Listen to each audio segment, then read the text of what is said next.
Today's lesson, we're going to be focusing on the geographical analysis of population. Your essential question is, what is the primary purpose of demographic data? More specifically, why do demographers look at demographics and what can they tell about them from that? Okay, we're going to be looking at some various figures and examples that will show us how developed a country is, and we can even make predictions on a country's population based off of some of these numbers. Now, first major topic we're going to look at is density. Density is looking at where the people are actually living. It gives you, well, that's the arithmetic density, but density talks about the exact position of those people. Okay? The first example we're going to look at is arithmetic density. Arithmetic density, also known as population density, that's probably what you've heard of it from in your other classes. It takes the total number of people and divides that with the total amount of land, period. Just land. You look at the amount of land, you look at the amount of people, you divide the people by the land, and that gives you the arithmetic density. It is a mathematical number that shows you where people are settled. This answers your where question. That's what the arithmetic density shows you. The world, the population density or the arithmetic density of the world is 137 people per square mile. One country in particular that I'm looking at north of India or east of India is Bangladesh. Bangladesh's population density is 2,823 people per square mile. The United States, 84 people per square mile. So you could look at these two countries and you could determine how populated they are and how dense they actually are just by looking at this number. Now the next type of density that we are going to be looking at is physiological density. Physiological density answers the question why. Why are the people settled there? Arithmetic density tells us where they're settled. Physiological density tells me why they are settled there. What the definition is, it's a number of people supported by a unit of arable land. What that means is, arable means land that can be farmed. It's farmable land. So you take the amount of people in an area and you divide that by the amount of arable land, and it gives you a more look at why people are living where they are living. When you compare physiological density with arithmetic density, this allows geographers to understand the capacity of land to yield a food. Basically, you can tell how much food is being produced in an area based on the percentage of people living in an area based on the amount of arable land in that area. This is also known as a real population density because it shows us how densely populated an area is with looking at how much land can be farmed and how much food can be produced from that. The world has 325 people per square kilometer of real population density, of physiological density. Looking at a country in Africa of Djibouti, 51,861 people per square kilometer.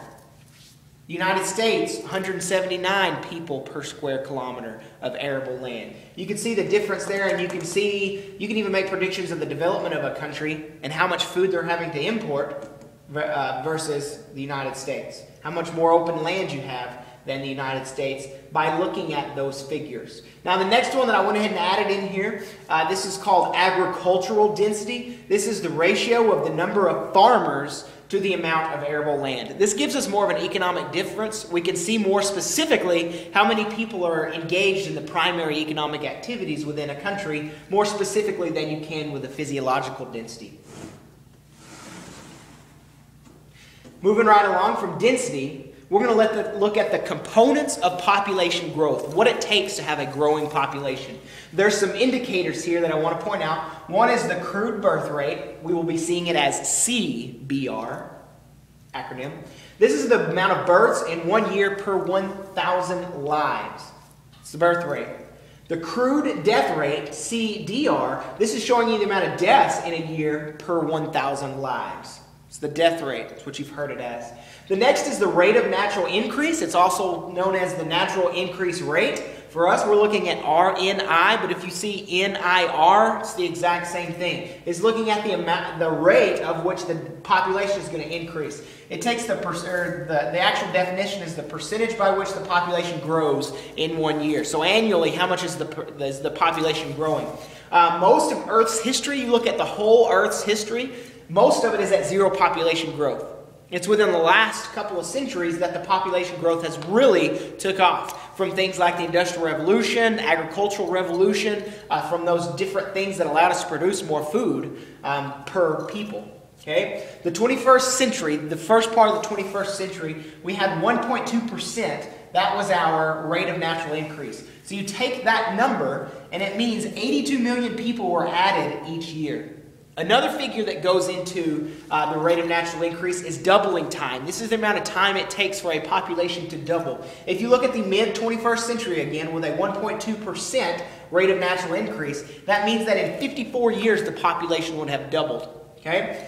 2100, by the year 2100, we would have 24 billion people in the world. Okay, these are just statistics and predictions because since the early 21st century, looking kind of more along in today's day, the actual population, the rate of increase of the world is actually going down from the point when this 1.2% was added. But you look at that number, 24 billion, and that's very startling, especially since we're at 7 billion right now. Next major topic that we're going to look at is fertility. Fertility, also known as the total fertility rate, TFR, is the measure. It's a measure of the number of births in a society. You look at the amount of births within a society. You take the average number of children that a woman will have during her childbearing years, and this gives you the total fertility rate. Again, this is when we take this into account with a perfect example. What the perfect example means here in this situation is that women at a certain age today and women at a certain age 50 years from now will have just as many children as they do at this point. Obviously, that's probably not going to happen, but with a perfect example, that's what the total fertility rate would be. The world's total fertility rate right now is 2.5. On average, every female within childbearing years has not 2.5 kids. Again, that's an average. Okay? Has two to three kids. You look at sub-Saharan Africa alone, it is more than 5 kids. Okay, this is not figuring in the infant mortality rate, which will change that. Europe, it's less than 2 kids. Okay, kind of showing you some different areas of the world. The next aspect that we're looking at with the geographical analysis of population is mortality. This is the crude death rate. The thing about the crude death rate that I need to point out and you need to make sure you understand is that there is no pattern to a crude death rate and how developed that a country actually is. The variations are not as extreme. The highest places in the world is a 17. The lowest place in the world is a 1. The variation is not as extreme as it is with like the arithmetic density and the population density and those different things. Real world example here, Denmark is one of the wealthiest countries in the world, and they have a higher crude death rate than Cape Verde, which is one of the poorest countries in the world. It has nothing to do with development. It has everything to do with where your population is. Which brings us to our next slide. To determine where your population is, you need to look at the population structure. How we do that? We look at the population pyramid, which is here.